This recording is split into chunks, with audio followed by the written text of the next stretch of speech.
What's going on, guys? Welcome to this episode of the Science Thing podcast. Today, I am with my good friend John. John, thank you so much for hopping on the show, my man. Thank you. I hope your day is going well. Why don't you kind of kick us off?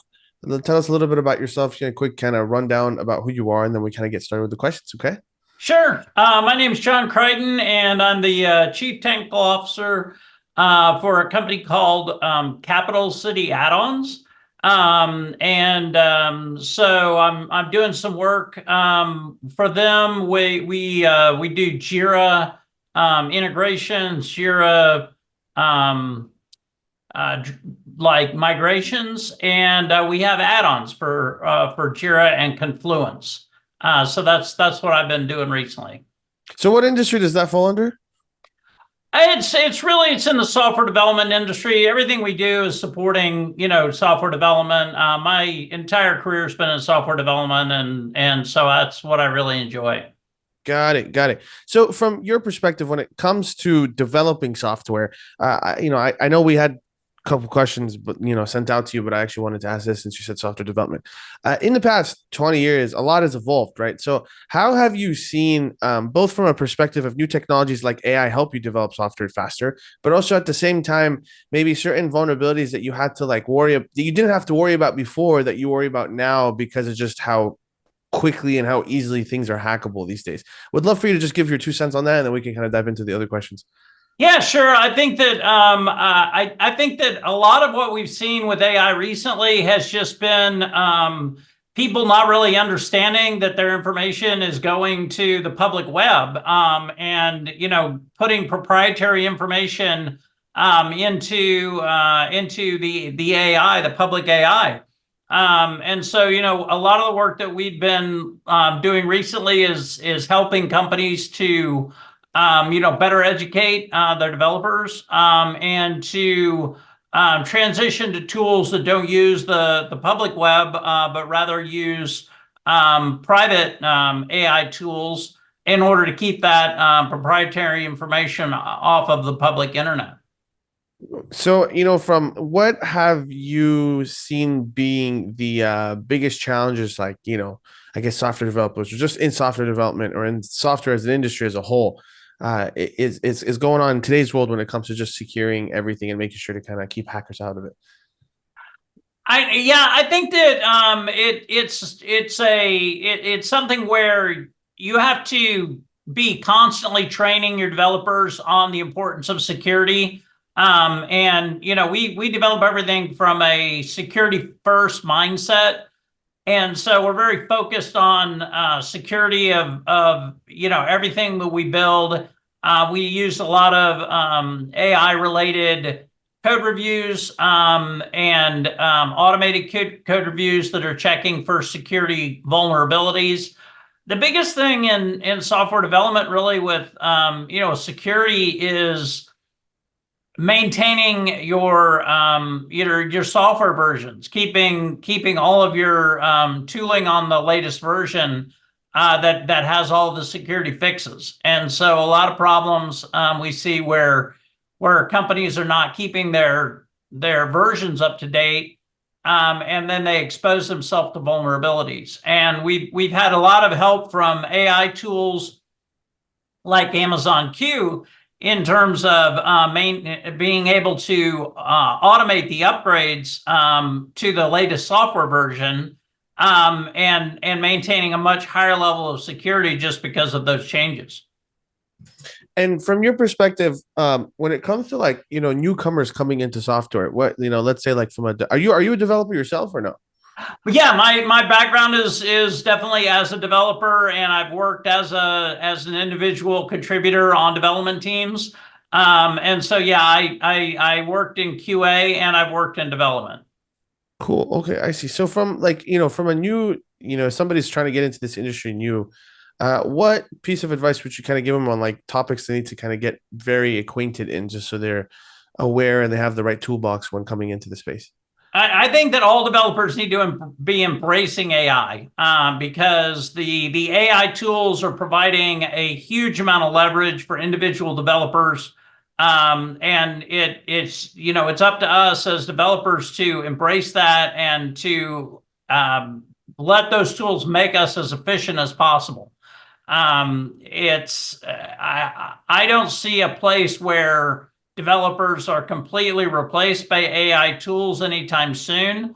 But I do see that AI tools are making individual developers more and more productive, and that's something that we all have to be aware of, and we all have to work hard to make ourselves as productive as possible and embrace those changes. So you don't think AI will eventually ever take over completely? I think that it's possible, but I just think that there's a longer road to get there than maybe people anticipate. I know that AI is capable of coding changes. It's capable of coding to specifications, but it tends to use a lot of iterations to do that, and that's just kind of the nature of AI and how it's been trained. And so until we have a situation where AI is trained to code against the requirements and then test against the requirements and then deploy against the requirements, then there's always going to have to be humans in the mix to make sure that things are working the way they're supposed to. And so I think it would be short-sighted to say that AI is never going to do that, but I think that it's going to take amount of time to get there. Yeah, I get into a lot of discussions with this with people in my circle. How do you see a developer's job evolving once AI does get to a point where it's doing most of the actual coding? How do you kind of eventually see the relationship between human and AI in this scenario? I think that the role of the developer is going to be one of continuing to suggest things that maybe the product management team didn't think of. I think that's the unique thing that humans bring to the equation is our creativity and our ability to solve problems in a non-obvious way. And so I think that developers are going to continue to fill that role in the development team, even if we get to a situation where AI is writing most of the code and testing most of the code. I think that developers are still going to have a role to play in terms of guiding how that development happens and how we solve the problems the business problems that bring us to the table in the first place. I see. It's interesting because like a lot of it's splits. I see so many people who are like very heavy pro AI, some people who are like very anti it. you know, are you one of those types that kind of adapts with technology, or are you kind of a late adopter, or what would you consider yourself? I'm very adaptable. I think that I've adapted throughout my entire career. In terms of the technologies that we were using for development when I started my career and what we're doing now are light years apart. And I think you have to continue to adapt in the tech field, any part of the tech field, to stay relevant. I think you have to continue to adapt, and so. I understand people not wanting AI to take their jobs and being concerned about that.